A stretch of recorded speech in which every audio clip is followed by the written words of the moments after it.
মৃত্যু হ'লে তেওঁৰ পৰিয়ালক আমি কেনেকৈ সংস্থাপন দিম সেই বিষয়ে চৰকাৰে আজিলৈকে কোনো নীতি প্ৰস্তুত কৰা নাই আৰু ৰাজীৱ হদিয়াৰ দৰে দুৰ্ভাগ্যজনক ঘটনা আগতেও কিছু শিল্পীৰ হৈছে।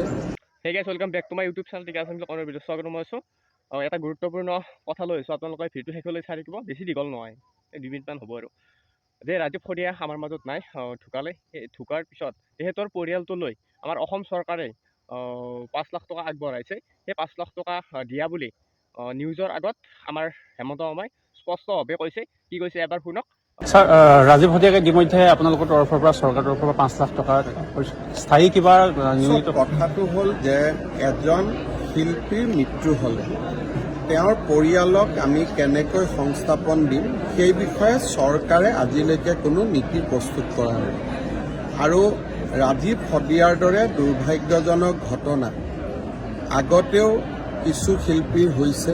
আজিও ৰাজীৱ হদিয়াৰ ডাঙৰীয়াৰ হৈছে, অহাকালিও আন কেইবাজনৰো হ'ব পাৰে।